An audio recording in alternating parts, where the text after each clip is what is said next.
Camille était à bout. Seule, avec une fille malade dans les bras et sans argent même pour acheter du lait, elle a tapé un appel désespéré à l'aide et l'a envoyé au mauvais numéro. Ce qui devait n'être qu'une humiliation de plus s'est transformé en le début de quelque chose qu'elle n'aurait jamais imaginé. Une réponse d'un milliardaire solitaire qui avait oublié ce que c'était que de ressentir vraiment. Au milieu de la méfiance, de la douleur et des secrets du passé, une connexion improbable a fleuri, et un choix qui changerait tout. La lumière tamisée de la cuisine atteignait à peine le sol en béton. Camille était assise, appuyée contre la porte du placard, les mains tremblantes en serrant son téléphone portable. La petite Léa dormait sur un matelas mince dans le coin du salon, son petit corps encore brûlant de fièvre. Sur l'écran, un message simple, écrit avec plus de honte que d'espoir. « Désolé de vous déranger, mais je n'ai plus de lait, plus de couches, plus d'options. Pouvez-vous me prêter 50 €? Je vous rembourse dès que je peux, je le jure. » C'était destiné à une ancienne collègue qui vivait maintenant dans une autre ville. Camille l'a lu 3 fois. Et avant que son courage ne disparaisse complètement, elle a appuyé sur « Envoyer ». Quelques secondes plus tard, le regret l'a envahi. Son visage a rougi, comme si la supplique elle-même était une défaite. Mais c'est quand elle a regardé le numéro en haut de la conversation que le sol a semblé disparaître sous ses pieds. Elle l'avait envoyé à la mauvaise personne. Camille Dubois avait 26 ans, mais son visage racontait une histoire plus longue. C'était le genre de femme qui avait appris tôt à ravaler ses larmes et à continuer. Elle travaillait depuis l'âge de 14 ans, d'abord comme baby-sitter, puis comme femme de ménage. Quand elle est tombée enceinte, le père de l'enfant a disparu aussi facilement qu'il était apparu. Depuis lors, il n'y avait eu qu'elle et Léa. Elle vivait à l'arrière d'une maison louée à un couple de personnes âgées qui acceptaient une partie du loyer en échange de ménage. La petite pièce avait un réfrigérateur bruyant, une vieille cuisinière et un matelas au sol.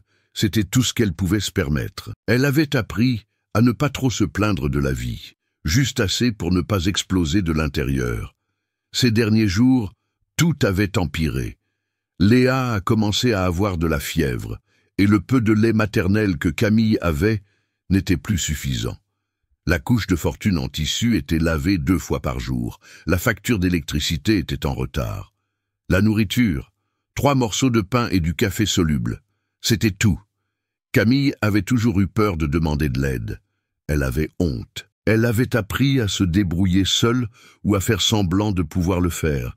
Mais cette nuit-là, en voyant sa fille pleurer puis s'endormir avec un visage fiévreux et chaud, quelque chose s'est brisé en elle. C'est pourquoi elle avait envoyé le message.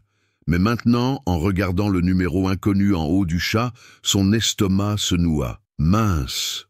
murmura-t-elle. Avant qu'elle ne puisse le supprimer, une réponse apparut. « Qui est-ce » Elle se figea. Elle aurait pu bloquer le numéro, faire comme si rien ne s'était passé. Mais il était trop tard. Le désespoir, une fois de plus, l'emporta sur sa fierté. « Désolé, mauvais numéro.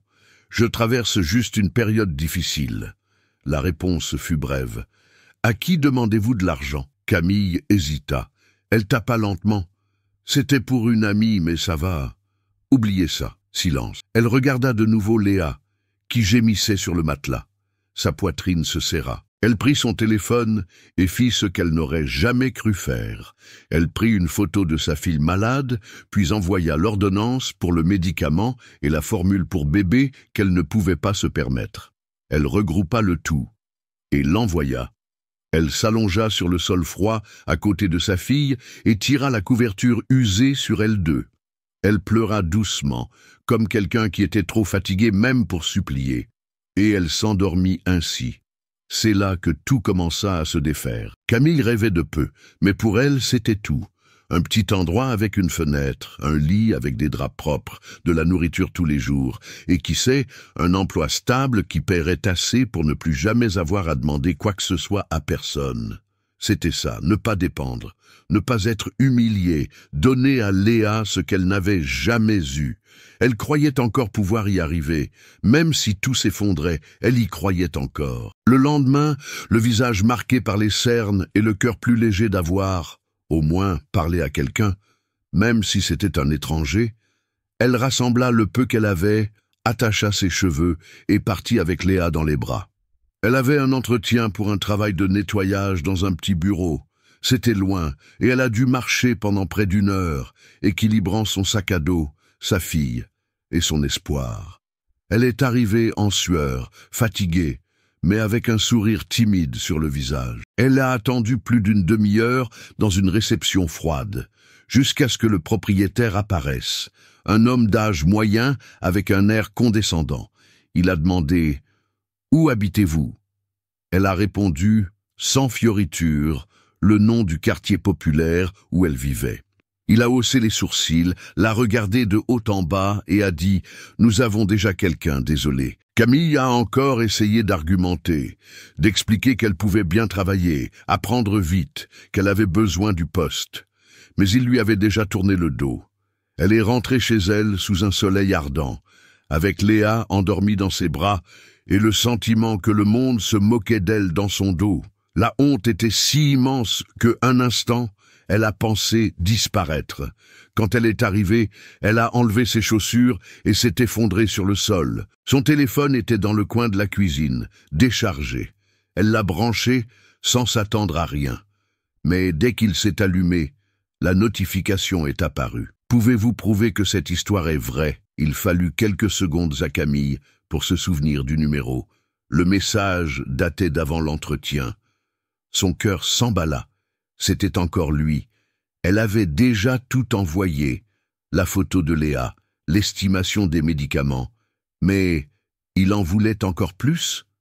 J'ai envoyé ce que j'ai. Mais si vous voulez, vous pouvez venir voir par vous-même. Silence. Elle laissa tomber le téléphone, n'attendant pas de réponse. Mais elle se trompait. Cet après-midi-là, alors qu'elle lavait des vêtements dans la bassine de l'arrière-cour, elle entendit quelqu'un frapper à la porte d'entrée. C'était un livreur en uniforme orange avec 2 grands sacs. Il a dit son nom, confirmé l'adresse, lui a tout remis, et une enveloppe. Camille est entrée lentement. Elle a ouvert les sacs par terre, des couches, du lait, des médicaments, de la nourriture. Et à l'intérieur de l'enveloppe, des billets neufs et nets, 250 €. Sa main tremblait. Elle a pris son téléphone. Le message était là, simple. Prenez bien soin d'elle. Elle s'est effondrée. Elle a pleuré sur le sol de la cuisine, seule, mais pour la première fois, elle ne s'est pas sentie invisible. Et elle pensait toujours qu'elle pouvait tout arranger. Cette nuit-là, Camille est restée éveillée longtemps, fixant le plafond. Léa dormait mieux, son petit corps plus paisible après le médicament, mais le cœur de sa mère était en plein chaos. Elle regardait l'enveloppe contenant l'argent comme si c'était un mensonge. Elle a compté les billets 3 fois, tout neuf. Aucune note au-delà de ces 3 mots. Prenez bien soin d'elle. Camille ne savait pas si elle devait sourire ou pleurer. Elle a fait les deux. Le lendemain matin, elle prépara le nouveau lait avec une joie étrange dans la poitrine. Elle lava la tasse avec soin, comme si chaque geste avait maintenant plus de valeur. Léa téta sur ses genoux, les yeux mi-clos, s'accrochant à la chemise de sa mère. Une fois que la petite fille se fut rendormie, Camille prit son téléphone et fixa l'écran. Le dernier message était toujours là. Aucune nouvelle notification, aucun nom, aucune photo de profil, aucune dernière vue. Cela ressemblait à un message d'un fantôme. Mais elle avait besoin de savoir qui c'était. Elle a tapé le numéro sur WhatsApp. Rien. Elle a cherché sur Google. Rien. Sur Facebook, Instagram, les sites de recherche inversés, rien. Jusqu'à ce que, sur l'un d'eux, un nom associé au numéro apparaisse. Arthur Leclerc. Elle ne le connaissait pas. Elle l'a tapé sur Google. Le premier résultat était une vieille interview d'un homme en costume sombre, visage sérieux, yeux vides. Entrepreneur technologique, milliardaire, fondateur de l'une des plus grandes plateformes du pays. Camille sentit le sol se dérober. Ça n'avait aucun sens. Pourquoi quelqu'un comme ça répondrait-il à un message envoyé par erreur? Pourquoi enverrait-il de l'argent, de la nourriture, des médicaments? Elle n'était personne, juste une autre femme invisible. Elle a regardé certaines de ses interviews, toujours froid, direct, aucune implication sociale. pas de charité, pas de projets humanitaires, un homme qui semblait vivre en marge de l'émotion. Et pourtant, c'était lui. Elle a passé la journée tiraillée entre l'étonnement et le doute. Elle a essayé de trouver des explications. Était-ce une erreur? Pensait-il qu'elle était quelqu'un d'autre? Quelqu'un utilisait-il son numéro? Mais là, dans la maison où le silence faisait toujours plus mal que le bruit, quelque chose était différent. Camille ne savait pas ce qui l'attendait. Mais elle savait que ce geste, simple, direct, presque silencieux, avait allumé une étincelle en elle. En fin d'après-midi, alors qu'elle étendait le linge sur l'étendage improvisé, son téléphone vibra. Un nouveau message, du même numéro. « Avez-vous le temps de parler ce soir ?» Elle fixa l'écran pendant de longues secondes. Son cœur battait si fort qu'il semblait faire écho dans la pièce. Elle prit une profonde inspiration. Tapa. « Oui, j'ai. » Quelques minutes plus tard, un autre message. « Je vous appelle à 21h. Ça vous convient ?» Elle répondit oui. Mais la vérité était que ça n'allait pas du tout. La peur de croire de nouveau, de s'ouvrir, de rêver à ce qui n'était peut-être pas à elle, tout cela lui serrait la poitrine. Les heures s'étirèrent. Chaque son dans la maison semblait trop fort. Chaque minute, une éternité.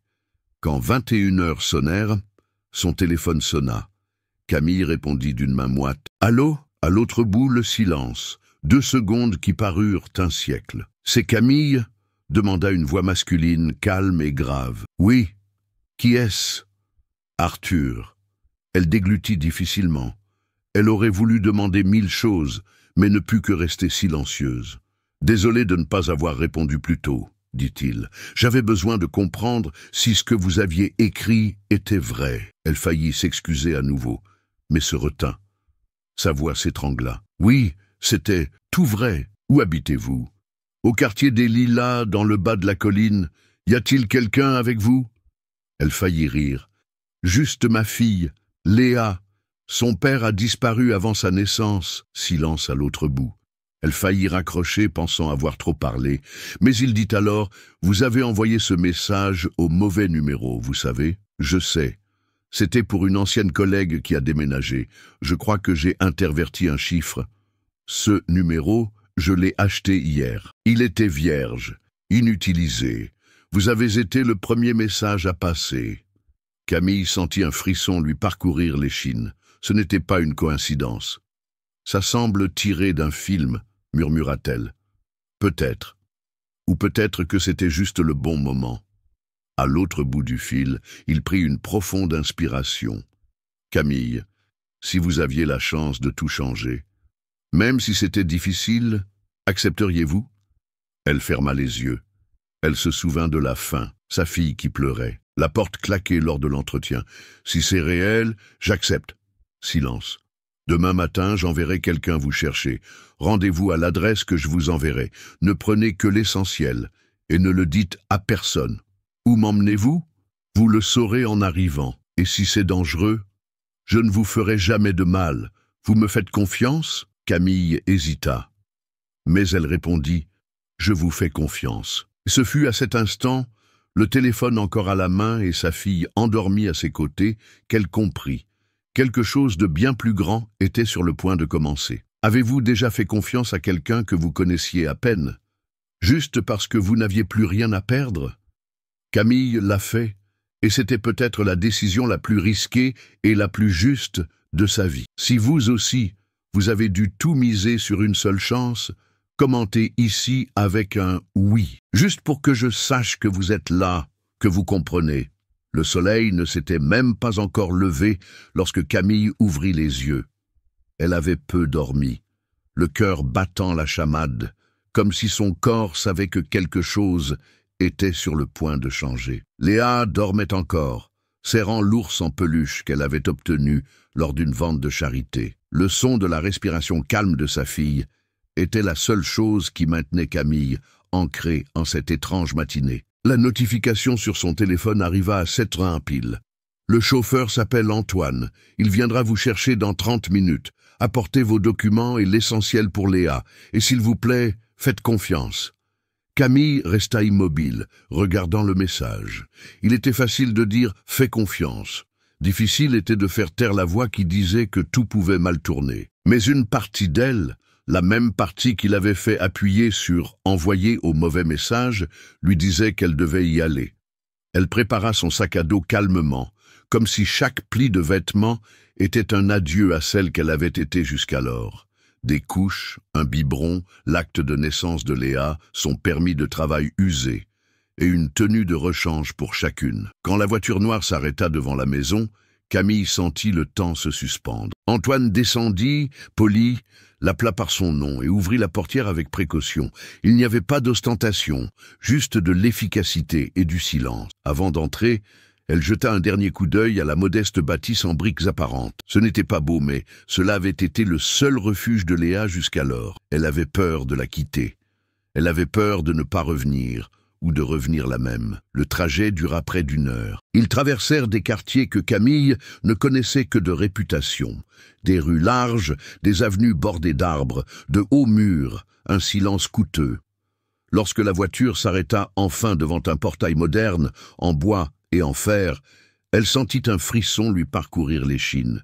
C'était là, où tout allait commencer, où finir. Antoine dit simplement « Vous pouvez entrer, quelqu'un vous attend ». Camille déglutit difficilement. Elle prit Léa dans ses bras, serra la sangle de son sac à dos sur son épaule et franchit le portail. Elle ne savait pas ce qu'elle trouverait. Mais, pour la première fois depuis longtemps, elle voulait essayer de le découvrir. La porte de la maison s'ouvrit avant même que Camille ne puisse sonner. Une femme élégante, au sourire calme et au regard aiguisé, l'attendait à l'entrée. « Vous êtes Camille ?»« Oui, c'est moi, enchanté. » « Émilie, entrez. Arthur m'a déjà tout expliqué. Nous allons prendre soin de vous et de votre fille maintenant, mais avec ordre, d'accord ?» Camille se contenta de hocher la tête, un peu abasourdie. L'endroit ressemblait à une revue. De hauts plafonds, des meubles modernes, l'odeur de café frais et un silence confortable. Mais ce qui attira le plus son attention fut l'espace aménagé dans le coin du salon. Un tapis pour enfants, des jouets organisés, une petite chaise haute. C'était comme s'ils attendaient déjà Léa. Émilie la conduisit dans une pièce avec une table en verre et un écran connecté à un ordinateur. « Ce sera votre espace pour l'instant. Nous allons commencer doucement. Aujourd'hui, je veux juste comprendre ce que vous savez faire avec un téléphone portable, avec les emails, ce genre de choses. Ça vous va ?» Camille regarda le clavier comme une langue inconnue. « Je n'ai jamais travaillé avec ça, seulement le nettoyage. »« Très bien. Nous allons commencer de zéro. » Le ton d'Émilie n'avait ni pitié ni arrogance. Il était pratique, direct, comme quelqu'un qui avait déjà formé beaucoup d'autres femmes comme Camille et qui savait ce qu'il faisait. Dans les heures qui suivirent, Camille apprit à utiliser des outils de base. Calendrier virtuel, lecture d'emails, remplissage de formulaires simples. Tout cela calmement. Émilie expliqua patiemment et progressivement. Camille perdit sa peur de faire des erreurs. En milieu d'après-midi, tandis que Léa dormait dans un hamac improvisé dans la pièce voisine, Camille s'arrêta devant l'écran et demanda doucement « Pourquoi fait-il ça ?» Émilie ne la regarda pas directement. « Arthur ne m'a jamais tout expliqué. Mais il y a quelque chose dans la façon dont il a parlé de vous, de différent. Ce n'est pas de la charité. Il veut voir ce que vous pouvez devenir. » Camille sentit un frisson. Elle ne savait même pas encore ce qu'elle pouvait devenir. Mais à ce moment-là, une chose était certaine. Quelqu'un croyait en elle plus qu'elle ne croyait en elle-même. Et ça changeait tout. Les jours suivants, Camille se levait tôt, préparait le café pendant que Léa dormait encore, et avait déjà le coin du salon rangé pour les appels vidéo avec Émilie. Apprendre de nouvelles choses devint une routine. Des feuilles de calcul simples, l'organisation d'horaires, la réponse aux messages automatiques, la gestion de petits clients. C'était comme entrer dans un monde où elle avait toujours pensé qu'elle n'avait pas sa place. Mais à l'intérieur, il y avait toujours une ombre, un doute persistant. Camille n'avait jamais su recevoir. Elle avait même honte d'accepter les compliments. Et maintenant, elle vivait quelque chose qui ressemblait à un fantasme. Une maison prêtée, de la nourriture dans le réfrigérateur, de nouvelles couches, un travail à distance, et quelqu'un, un homme riche et distant, observant tout de loin. Pourquoi? Arthur n'apparaissait plus en personne, mais il envoyait de courts messages. Vous appréciez le travail? Besoin de quelque chose pour Léa? Pouvez-vous me donner des nouvelles ce soir? Camille répondait avec prudence, toujours avec un pied dans le passé.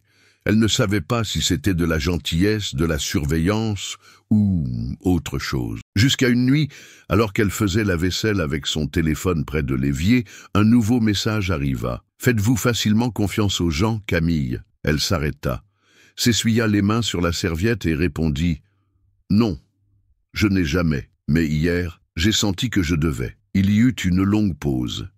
Puis, une autre notification. « Vous me rappelez quelqu'un que j'ai perdu. » Camille fixa l'écran. Elle ne savait pas quoi faire avec ça. C'était trop personnel, trop douloureux. Et en même temps, cela semblait être la pièce manquante pour expliquer cet homme si distant et pourtant si présent. Le lendemain, Émilie commenta quelque chose à la fin de l'appel vidéo. « Ne vous étonnez pas si Arthur réapparaît. Parfois, il fait ça quand quelque chose le touche. » Camille se contenta de hocher la tête, essayant de cacher le trouble intérieur. Cette nuit-là, elle ne dormit pas. Elle resta éveillée, fixant le plafond, tandis que Léa respirait doucement à ses côtés, se demandant si c'était le début de quelque chose, ou juste une escale avant une autre chute. Le ciel était nuageux quand Arthur se présenta sans prévenir. Camille entendit la sonnette et se dirigea vers le portail avec Léa dans les bras, s'attendant à trouver Antoine ou une livraison. Mais c'était lui, en t-shirt noir et jean foncé, les cheveux légèrement en bataille et les yeux fatigués. « Puis-je entrer ?» demanda-t-il. Elle se contenta de hocher la tête. À l'intérieur de la maison, le silence pesait plus lourd que les mots. Léa s'anima en sa présence et se traîna rapidement vers le tapis pour jouer. Arthur la regardait comme s'il voyait quelque chose pour la première fois. Un silence léger jusqu'à ce qu'il dise « Je dois vous montrer quelque chose ». Camille fronça les sourcils. Il sortit son téléphone de sa poche, ouvrit une galerie d'images et lui tendit l'écran. C'étaient des photos, d'elle, de Léa, de la maison. Certaines clairement prises de loin, cachées. D'autres, des captures d'écran d'histoire postées par d'anciens voisins. Ça, Camille déglutit difficilement. Qui a fait ça? Paul, le nom du père de sa fille, lui tomba comme une pierre sur la poitrine. Elle n'avait pas entendu ce nom depuis presque 2 ans. Il avait disparu. Disparu sans se retourner. Il est réapparu, dit Arthur sérieusement. Il essaie de créer une histoire. Il a dit que vous m'avez séduit, que vous me trompez. Il menace la presse. Il a dit qu'il allait demander la garde de Léa. Camille sentit le monde tourner. Il a disparu avant sa naissance. Il n'a jamais aidé en rien. Comment peut-il maintenant? Parce qu'il le sent. L'argent, le contrôle. Et il est désespéré. Arthur s'approcha de la table, sortit une fine pochette de son sac et la posa devant elle. « Ceci est un contrat. Je veux vous officialiser en tant qu'assistante personnelle. Vous travaillez déjà avec moi, mais je veux formaliser tout. Cela vous donne de la stabilité, un vrai salaire, une protection légale. Et cela me donne le droit d'agir en votre nom, si nécessaire. » Camille fixa le papier. C'était plus qu'un contrat. C'était une ligne de démarcation. C'est à cause de lui, c'est parce que je ne laisserai personne vous prendre ce qui est en train de fleurir ici. Elle resta silencieuse. Elle voulait faire confiance. Elle voulait signer. Mais elle avait peur. Peur de perdre sa liberté. Peur d'être entraînée dans un monde qui n'était pas le sien. Et si je dis non, rien ne change. La maison reste la vôtre. Le télétravail aussi, mais vous restez plus vulnérable. Et moi, je suis lié. Elle prit une profonde inspiration. Elle regarda Léa, jouant sur le tapis avec une nouvelle poupée. « Et s'il va jusqu'au bout? S'il m'expose ?» Arthur s'approcha un peu plus. Sa voix était basse mais ferme. « Alors, je m'exposerai avec vous, mais je ne vous lâcherai pas la main. » Et ce fut à cet instant, dans cette courte phrase, que Camille le sentit. Il n'était pas là comme un sauveur. Il était là comme quelqu'un qui avait aussi besoin d'être sauvé. À sa manière. Elle prit le stylo. « Où est-ce que je signe ?» Arthur sourit, pour la première fois, avec ses yeux. Signer ce papier n'effaçait pas la peur, mais cela lui donnait quelque chose de nouveau, le droit de se battre. Et maintenant, Elle n'était plus seule. 3 mois s'étaient écoulés depuis le jour où Camille signa le contrat. Ce matin-là avait une saveur différente. Le soleil entrait doucement par la fenêtre du salon, illuminant les jouets éparpillés sur le sol.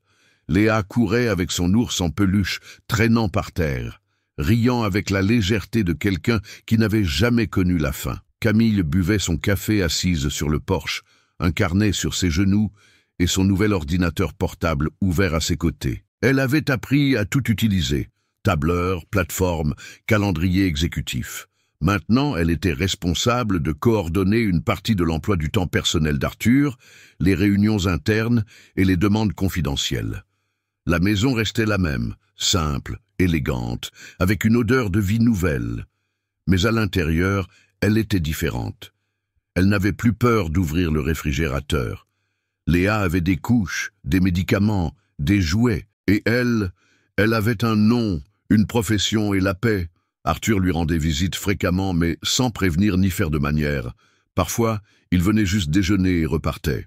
D'autres fois, il apportait un livre pour enfants, s'asseyait par terre avec Léa et la faisait rire. C'était étrange et beau à voir. C'était toujours un homme réservé, plein de silence. Mais ces silences avaient maintenant une place dans leur routine. Ce matin-là, Camille dressa la table avec 3 tasses, café, pain d'épices et un silence confortable. Arthur arriva ponctuellement à 9 heures, comme il l'avait promis dans son dernier message. Il apporta une petite boîte de pain d'épices, fait par Émilie. « J'ai apporté des renforts », dit-il en posant le gâteau sur la table. Tous les 3 s'assirent, Léa dans sa chaise haute, balbutiant des mots, les 2 adultes échangeant des regards qui en disaient long. C'était étrange d'appeler cela une famille, mais en silence, ça l'était déjà. Camille regarda l'arrière-cour, le ciel bleu clair, et pensa à la façon dont tout avait commencé. Un message erroné, un clic qui aurait pu être ignoré, une erreur qui est devenue un pont. Elle ne savait pas ce qui allait suivre, s'il resterait, si le monde le permettrait. Mais là, avec le soleil frappant doucement le visage de sa fille et le café refroidissant lentement dans sa tasse, elle savait une chose, elle n'avait pas conquis le monde, mais elle avait conquis ce qui était en elle. Camille a appris que la force ne réside pas dans ceux qui ne tombent jamais, mais dans ceux qui se relèvent, même quand ils n'ont rien sur quoi s'appuyer. Que d'accepter de l'aide n'est pas une faiblesse, c'est du courage, et que parfois, ce qui semble être une erreur, comme un message envoyé au mauvais numéro, peut être le début du bon chemin. Pendant longtemps, elle a pensé qu'elle devait être invisible pour survivre, que montrer sa douleur, c'était demander à être jetée. Mais maintenant, après tout, elle comprend que la dignité ne vient pas de résister seule. Elle vient de choisir d'avancer, même quand le monde ne facilite pas les choses. Elle ne sait toujours pas ce que ressent Arthur, il ne sait toujours pas ce qu'il peut offrir. Mais tous deux ont appris que certaines histoires ne commencent pas par des promesses. Elles commencent par la présence. Et qu'être là, au milieu du chaos, peut être le geste le plus fort qui soit. Léa a grandi en voyant sa mère travailler avec concentration, assise devant l'ordinateur, parlant avec fermeté. Elle a grandi en entendant des histoires sur la façon dont tout a changé quand elle portait encore des couches. Elle a grandi en apprenant, sans s'en rendre compte, que le monde peut être cruel, mais il peut aussi vous surprendre. Et maintenant, c'est peut-être à votre tour de réfléchir. Si un clic erroné peut changer une vie, que feriez-vous si vous receviez un message de quelqu'un de désespéré? L'ignoreriez-vous? Ou écouteriez-vous? Parce que parfois, le destin n'a besoin que d'une seconde de votre attention pour tout changer. Si cette histoire vous a touché d'une manière ou d'une autre, si à un moment donné vous vous êtes reconnu en Camille, laissez un j'aime. C'est notre façon de savoir que cela vaut la peine de continuer à raconter des histoires comme celle-ci. Et j'adore savoir qui est de l'autre côté de l'écran. Dites-moi dans les commentaires de quelle ville ou de quel pays regardez-vous. Si vous croyez au pouvoir des histoires vraies, abonnez-vous à la chaîne. Cela ne fait que commencer. Et chaque abonnement est ce qui me donne la force de continuer. Et ne partez pas maintenant. Choisissez l'une des histoires de l'écran final et restez avec moi pour la prochaine vidéo. Je vous y retrouverai.